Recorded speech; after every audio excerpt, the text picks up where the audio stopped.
to interleave between the panels short sections of one-to-one interviews.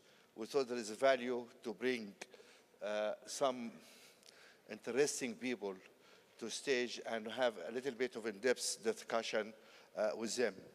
You recall last year we had one-to-one conversations with Kofi Annan and with Paul Polman, the chief executive of Unilever, who is important, the business role in what's going on, etc. And the third one was Bono, again about activism. And so we thought we straddled three strands there. Today, my first conversation should have been with Amina Mohammed, our sister from United Nations, well, from Nigeria, actually, not from United Nations, but she's now the Deputy Secretary General of United Nations. And she called me on Tuesday night, rather distraught, because she was leading the process of reform of the United Nations. I gather you are all aware of the problem of the reform of the United Nations, and it's something people trying to do for the last 10 years or so. And she was hoping to close this by Friday, but unfortunately some powers that be threw banners as the last days, and the process is in jeopardy now. And I told her, look, Amina, that's more important than coming having a chat with me. You please stay and do it. So apologies from her. She offered to do a video, but I said that doesn't work because we need to have live and people can ask questions if needed or whatever. So we said next year we'll bring you and tell us about your reforms. I hope you manage to sort it out by then. But fortunately, somebody also very interesting stepped in the last minute to do this conversation with me. And I'm very proud to introduce the former Ethiopian Prime Minister, Hailemariam Desalegn, please. Can you join me?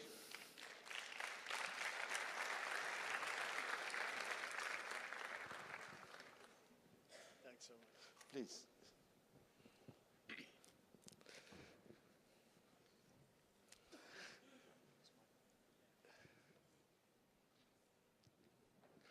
Yeah, while they are miking the Prime Minister, I just want to say something. Hailemariam was Prime Minister for 6 years, yes.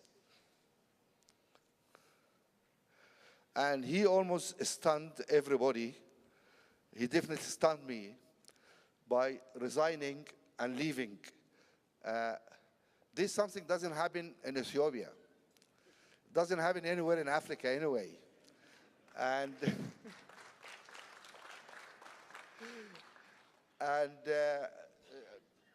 do I need this one now? I can. Is it okay like this? Can you hear me? Okay, excellent. Switch this off. I said this is something strange. And in 3,000 history of Ethiopia, Ethiopia is one of the greatest African countries with a fantastic history. 100 million people, one of the most important countries in Africa.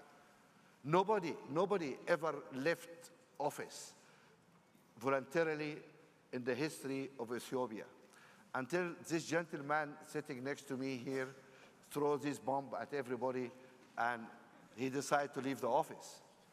And I was really stunned. And I asked him, and I think the answer was really equally amazing. And I want you to hear it from his mouth. Prime Minister, why did you throw it? Why did you leave? You had a wonderful life, you know, nice house, big cars, and You're ahead of a country of 100 million people. That's wonderful. I would love that. First of all, my good friend Mo, I just want to thank you very much for giving me this opportunity to speak about the story about my beautiful country, Ethiopia, at this time of history in this country. Yes, my country is a long-standing civilization, goes to millennia. But if you see the whole history of this country, democracy is a very new thing to this country. It's only 20 years of democratic experience in this country. So you can imagine, out of the 3,000 years and beyond, only a fledgling democracy of 20 years. So this is where it stands.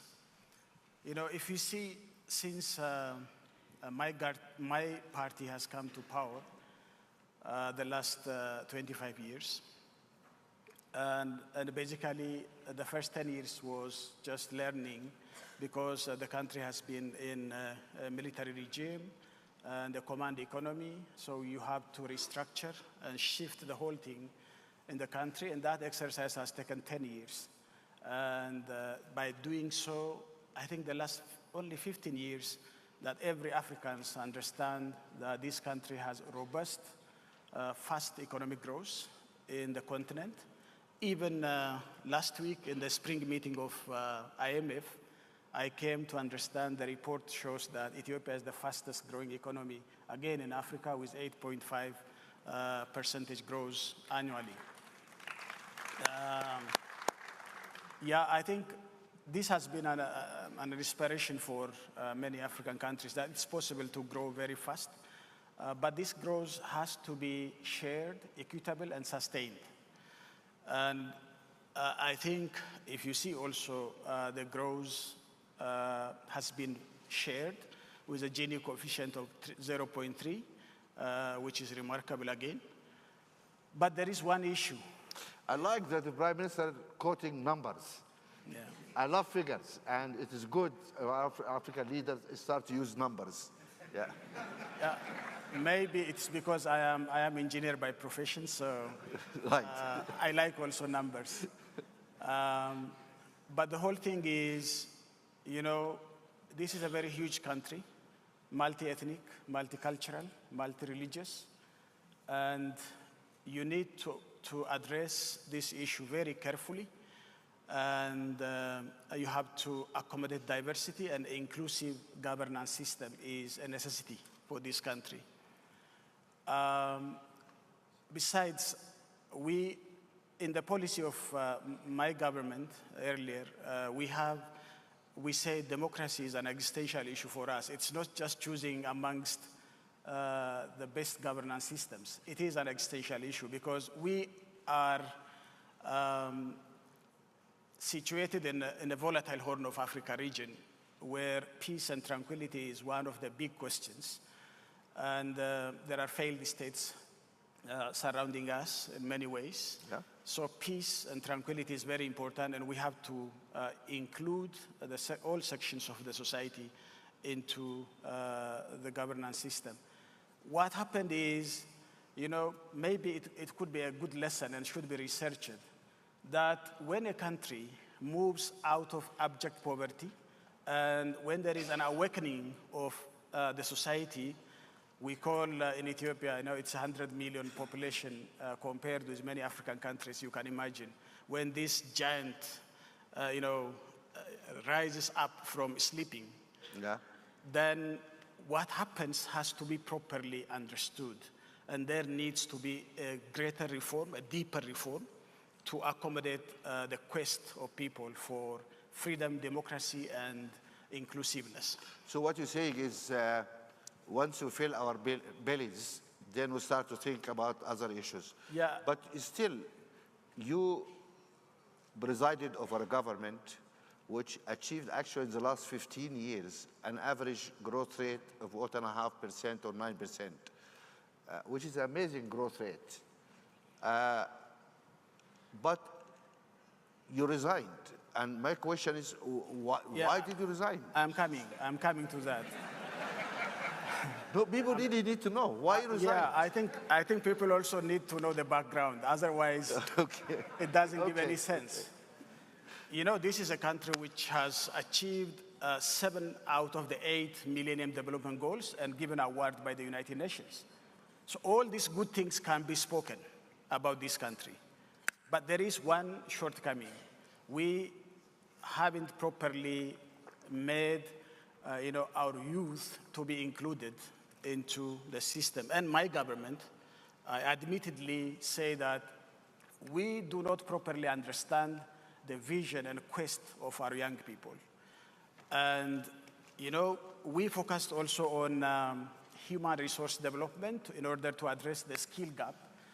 And, 18 years ago, we did have only 2 universities, but now we have 50 public universities, which is huge leap. And every year we have hundreds of thousands of graduates coming out of these universities. We have around 700 million technical and vocational colleges. That doesn't include the private sector. There are hundreds of private sector universities and colleges. And added, we have more than 500,000 graduates coming every year. And even though our economy has grown very fast, it has very less capacity to accommodate. But that's all great. It's still why you leave. Yes. So then I said, we have a problem of inclusiveness. We have a problem of addressing, multi-ethnic society. We have a problem of attitude.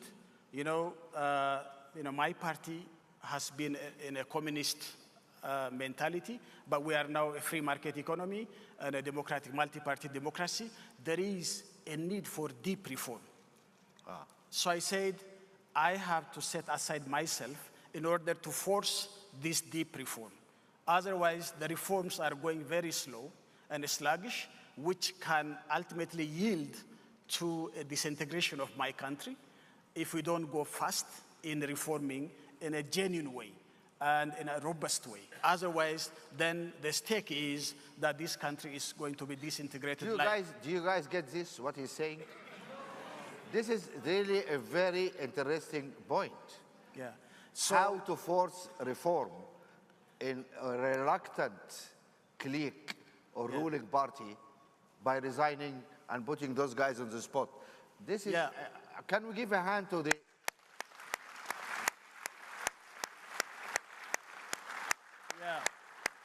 This, I think clearly I never heard of this before. This is an amazing story, actually. It's an African story, need to be told. How a prime minister leave it all, put people against their responsibility to force reform. He could not force them to do it while in office. By the way, the main problem in African politics is because people stick to power. And I wanted to show that it is possible that you can live without having power while exercising the power as a private citizen in the country. So,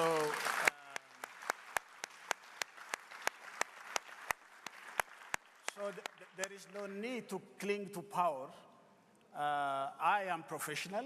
I can work. I can deliver to my people in a different capacity. But I have to also force the reform. Otherwise, my existence, my family's existence, and my friends and partners' existence depend on widening democratic space in my country. Because if we say democracy is an existential issue for us, this sluggish process of reform doesn't yield. So we need to have expeditious reform to take place in my country. Wonderful. So I think Thank this you very is much. I think very essential. That's a very interesting issue. I think we all needed to know what is really happening in that very important African country. These developments, which for some reason is not clear to us what has been going on there. Now we understand that the unrest has calmed down. Sure. And we have now a Prime Minister, an Oromo.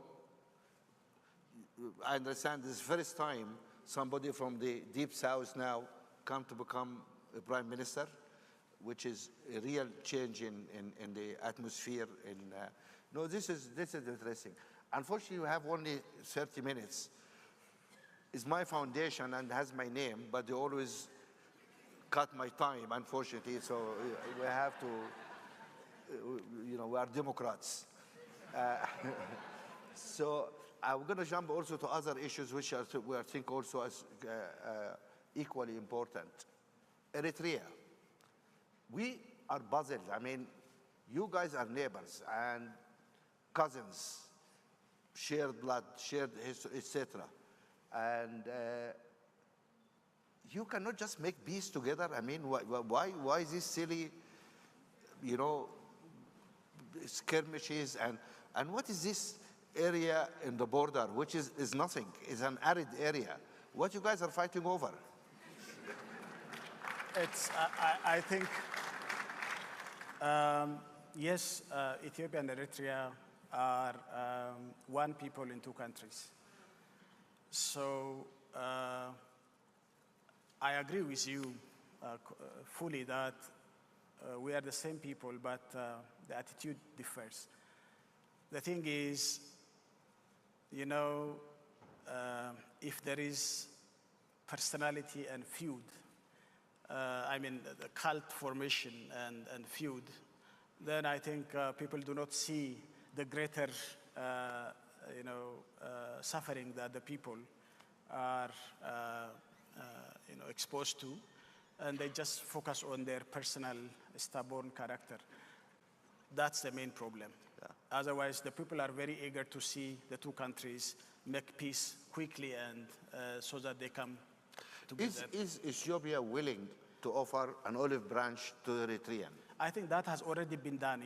If you remember right, immediately when I came to the helm of this power, I said I am ready to go to Asmara and to discuss with the president of the country, yeah, so that we settle this issue. We said the border problems in Africa, 80% of the border problems in Africa has not yielded into conflict, because Africans in the different parts of the border are the same people, and it's a soft border. We don't need to have a pretext of saying that border problem is a problem that separates the two people. So I think we said this is a very small problem. The problem underlying behind is the aggressive nature of leadership. Otherwise, we said we have to sit down and discuss. So you offered to go to Asmara? Yeah. Did not give you a visa? Or what?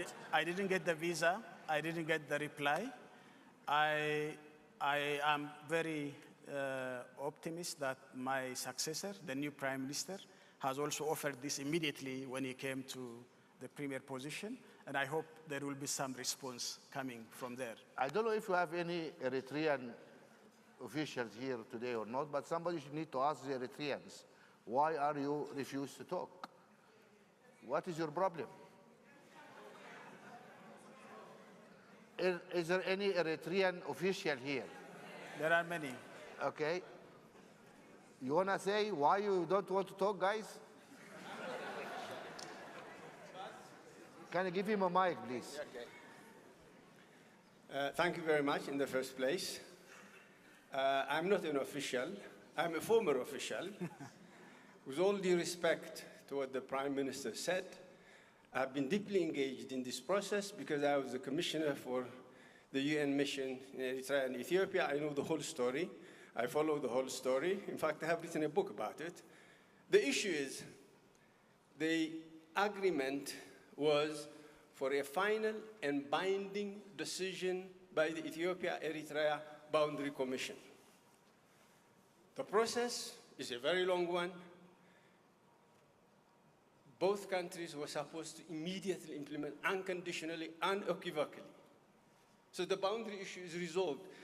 The Boundary Commission could not demarcate because of obstructions that the Ethiopian government put by putting conditionalities.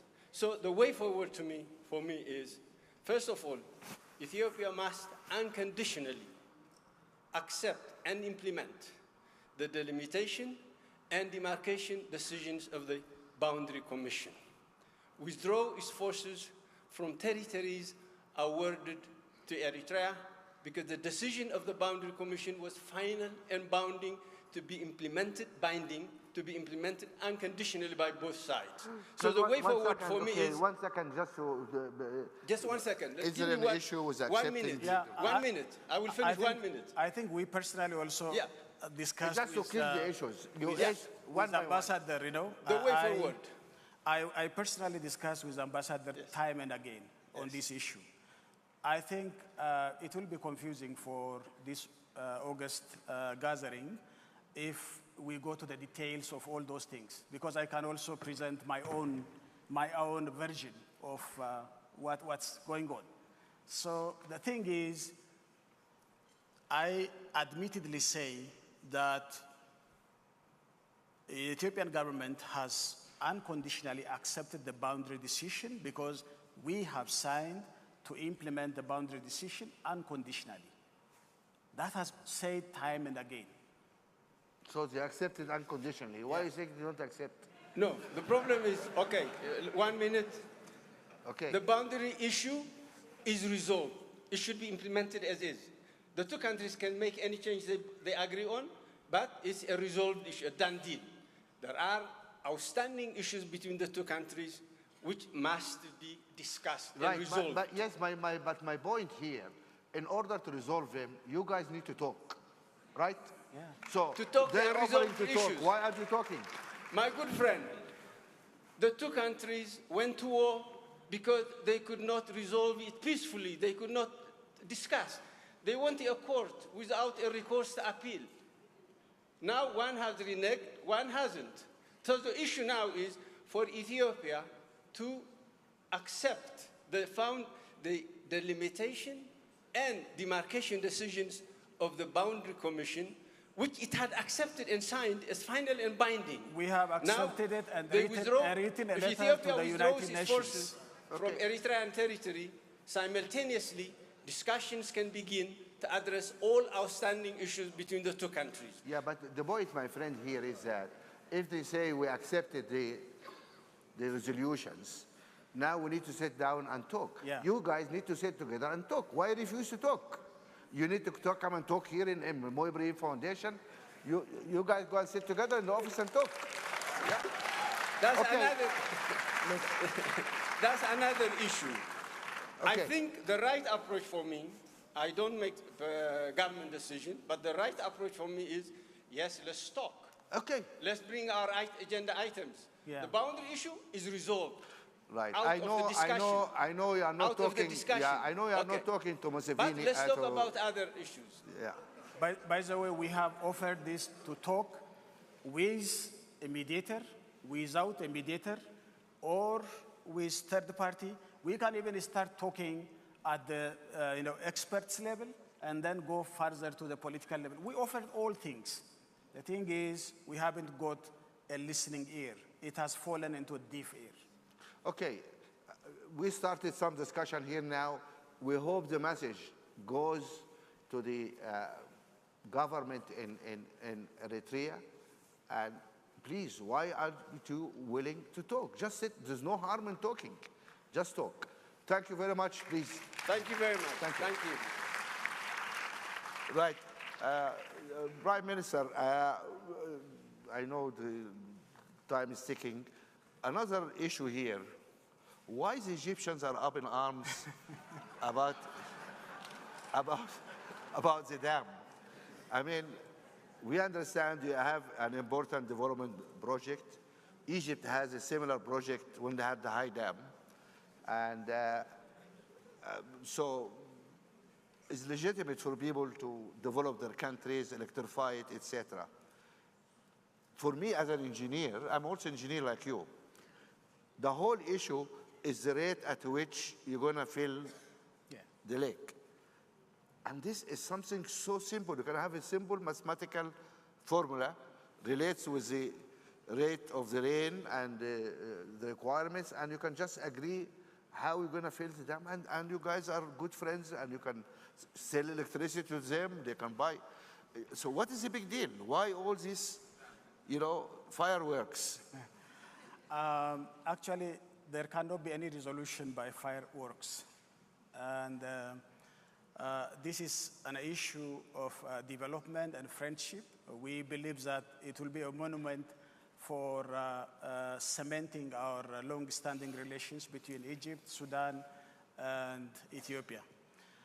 I think the issue is many people do not understand that Ethiopia contributes 86% of the Nile River and was told that Ethiopia is not allowed to use a single bottle of the Nile water.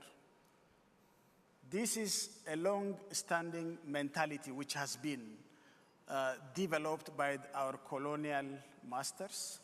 Again, the issue started during the colonial era. And, the Egyptian children were, told that Nile is theirs. No one else, has a share on the Nile River.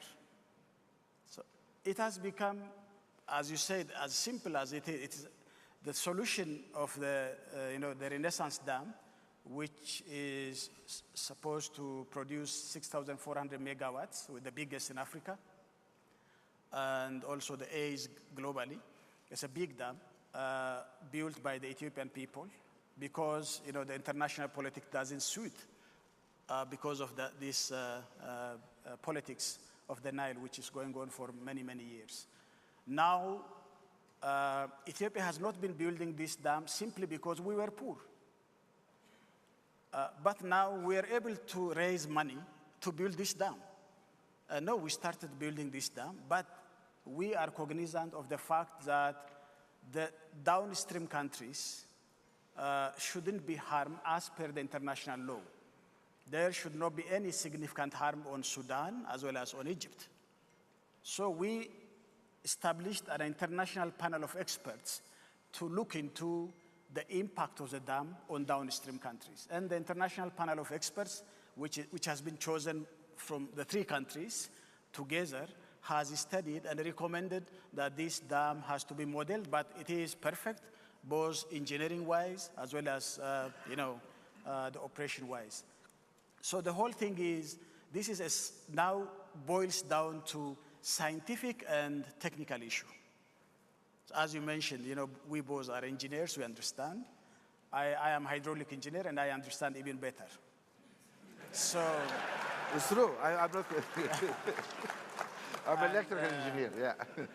So the whole thing is, luckily I became Prime Minister of this beautiful country.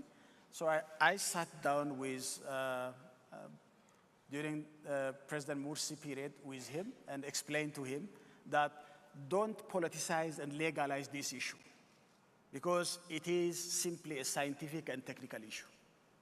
If you go politicizing and legalizing the issue, and if you come and say that the colonial treaty which has been signed between Britain and Sudan and Egypt, Ethiopia has not been party because we were never been colonized. So we cannot accept this colonial treaty if you legalize the issue. Let's talk about the current issue, which is how to handle this issue without harming Egyptian farmers downstream and Sudanese farmers, and as well as Egyptian water users all along the Nile course. So the whole thing boils down to how to fill the dam and how to operate the dam optimally so that the farmers and all water users will not be affected.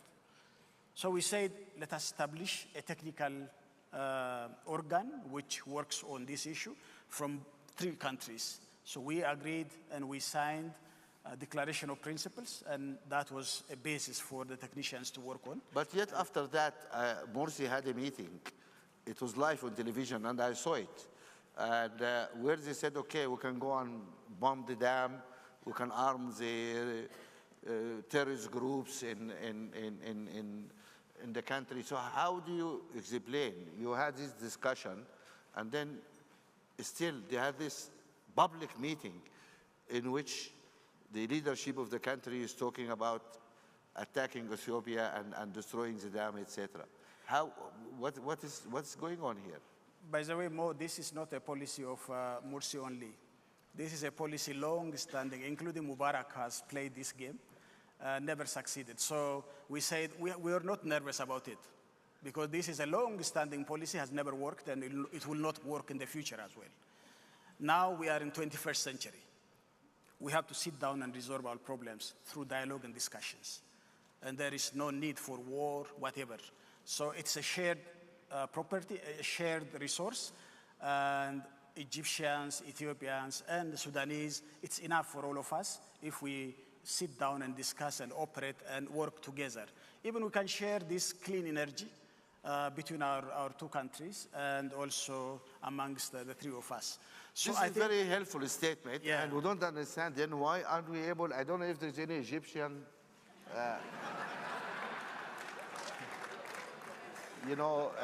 government official here, but again, people need to talk. I mean, these are issues which, in my view, is so easy, straightforward to resolve. I mean, why people are making all this fuss? We Africans are too dramatic, I think. Anyway, now I want to open before I open the discussion, my country. What part of my country, I still call it my country, South Sudan. What is going on there? I mean, this is incredible. The number of people killed in South Sudan is incredible. The resources wasted on buying arms. What we see are warlords killing each. I don't see anybody credible over there. You guys and the international community still insist on talking to Salva Kiir, talking to Mashar. In my view, all those guys are war criminals. Why are you talking to war criminals? Yeah, Mo, I think I cannot judge immediately because it's not a court. So I will say this. Immediately after my resignation, I asked them, please, would you resign? Because you failed to resolve this problem in South Sudan. You told that to Salva Kiir? Yeah, I told to all. And in my view, I think it is a leadership failure, and it should be resolved accordingly. Otherwise, it cannot have a sustainable solution in South Sudan. I think the people are demanding seriously that this thing has to be resolved very quickly, because this country has suffered for half a century now, and still people are continuing to flow to Ethiopia, Uganda, Sudan as refugees. We have more refugees now than we had before during the war. They came back to the refugee camps they left 20 years ago. So I think this is a very heartbreaking situation in South Sudan. And we tried our best as a chair of IGAD, we tried our best to resolve this issue. Agreements are signed but never implemented, and I don't see that further more agreements can be signed, but I don't think it will be implemented as the history shows.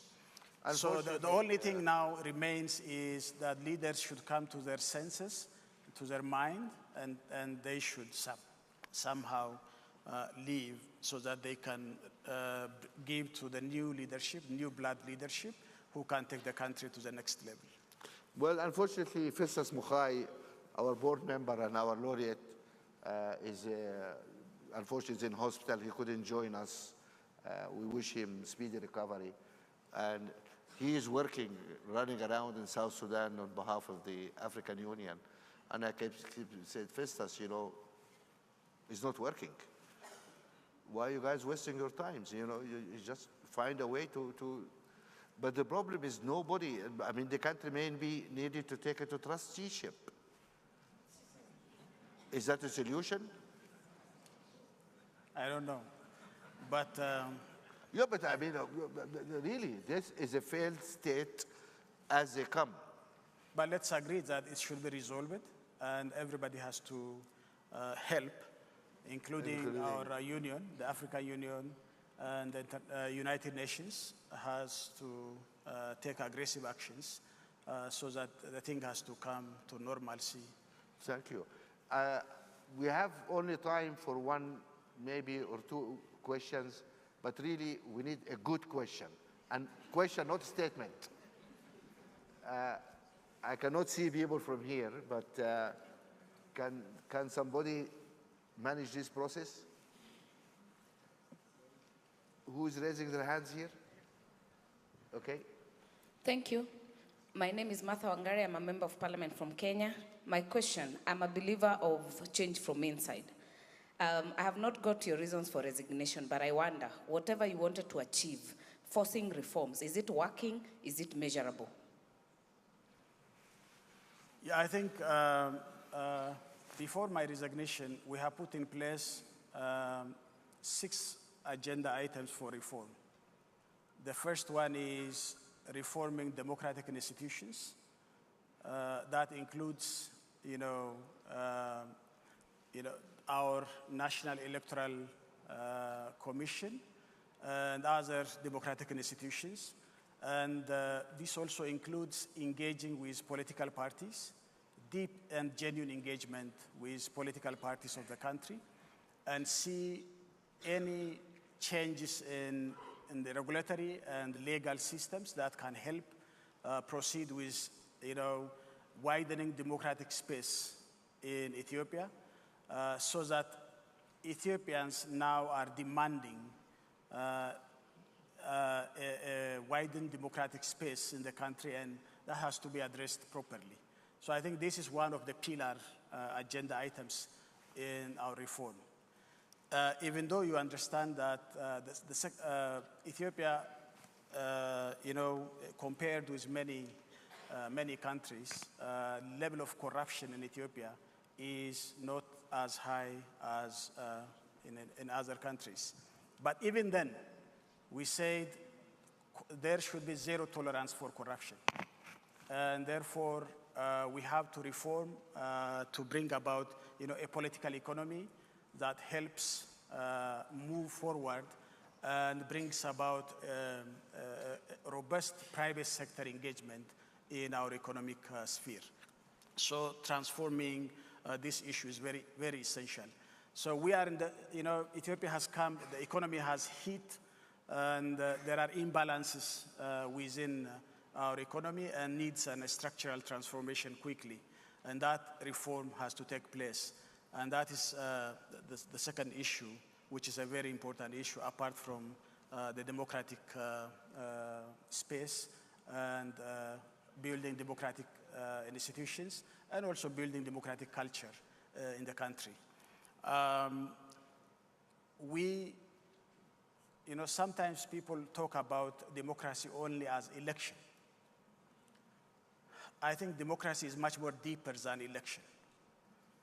And democracy is making people part and parcel in all the engagements, including economic development and social transformation. So people think that, some election, I know many African elections are done simply either by ethnic mobilized or paid. Then afterwards, somebody wins, and we clap our hands, and then we say that democracy prevails in those countries. I think we have to stop those things. Democracy is beyond election.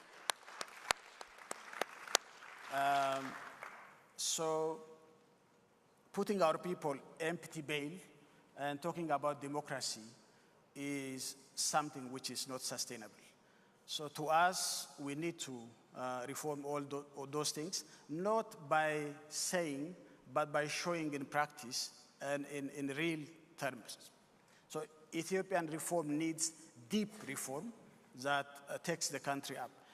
To me, the achievements we have made so far in terms of economic progress in the country is remarkable. No one can deny this. But we have to use this opportunity to have that basis to transform the country. In any settings, for example, I can cite many examples which has transited into the democracy after a number of years of fast economic growth, which has created a vibrant society. Like the Taiwanese, the Koreans, as an example. That needs an accelerated, fast, and sustained growth. Without that, Africa cannot come out of abject poverty we are in. So I think a growth rate below 7% is not sustainable. And every African country has to think about this. You know, countries with 3-4% annual growth rate cannot bring about rapid economic change in their own countries. Africa needs to have a fast economic growth. And I think we have to see it in a comprehensive manner, how to transform our societies. If we don't address the infrastructure deficit, then we will not change the political economy. We cannot have a competitive private sector. And it leads and ends up into corrupt practices with the leaders assigned. So infrastructure deficit has to be addressed in Africa in a very robust and fast manner. And similarly, the gap of human resource development and skill gap, which hinders the private sector to be very competitive. And otherwise, we can't. So these things call upon we in the African continent to have a robust economic growth. Ethiopia has done that, but we have also our own shortcomings.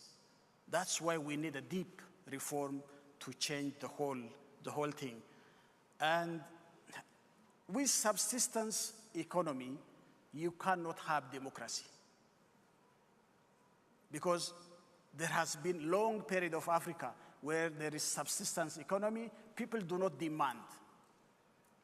You have to bring about a robust economic change that helps people to demand.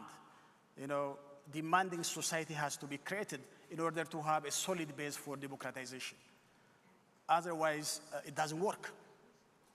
So I think the Ethiopian story, sometimes people misunderstand simply by saying, election and all those, superstructure things without looking into the basis of how the reform and transformation taking place in this country.